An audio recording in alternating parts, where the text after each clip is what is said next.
হয় এইখন আমাৰ গোৱালপাৰা জিলাৰ অন্তৰ্গত মাটিয়া শিক্ষা খণ্ডৰ ভাগ্যপুৰ পূব প্ৰাথমিক বিদ্যালয় আমাৰ মণ্ডল সমল কেন্দ্ৰ নৱাগত শিমলিতলা আপোনালোকে প্ৰত্যক্ষ কৰিছে আমাৰ বিদ্যালয়খন বানপানীয়ে পৰিপূৰ্ণ আমাৰ কাৰ্যালয় শ্ৰেণীকোঠা সকলোতে পানীয়ে আমাৰ ছাত্ৰ ছাত্ৰীসকল বিদ্যালয়লৈ আহিছিল কিন্তু আমি তেওঁলোকক আজি নিয়মীয়া পাঠদান কৰিব পৰা নাই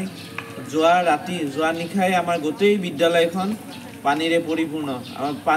বানপানীত বুৰ গৈছে বিদ্যালয়খন আমাৰ ছাত্ৰ ছাত্ৰীসকল আজি নাওৰে বিদ্যালয়লৈ আহিছিল কিন্তু আমি পাঠদান কৰিব পৰা নাই তেওঁলোকক বানপানীৰ বাবে পাঠদান কৰিব পৰা নাই সমাগত প্ৰথম পৰ্যায়ৰ মান নিৰূপণ এই মান নিৰূপণৰ মাজতে বিদ্যালয়ৰ ছাত্ৰ ছাত্ৰীসকল যথেষ্ট ক্ষতিগ্ৰস্ত হ'ব এই সময়ৰ বানপানীয়ে ছাত্ৰ ছাত্ৰীসকলৰ শৈক্ষিক দিশত যথেষ্ট ক্ষতিৰ সন্মুখীন হ'ব ছাত্ৰ ছাত্ৰীসকল যেহেতু আমাৰ বিদ্যালয়ত ইতিমধ্যে আপোনালোকে গম পায় TARL অৰ্থাৎ টিচিং এট ৰাইট লেভেলৰ এটা এছেছমেণ্ট চলি আছিলে আমাৰ যোৱাকালিৰ পৰা এছেছমেণ্টটো আৰম্ভ হৈছিল কিন্তু আজি বানপানীৰ বাবে আমাৰ যেহেতু সম্পূৰ্ণ পাঠদান বন্ধ হ'ব আৰু সেইবাবে আমাৰ এছেছমেণ্ট প্ৰক্ৰিয়াও এতিয়া সম্পূৰ্ণ বন্ধ হৈ থাকিব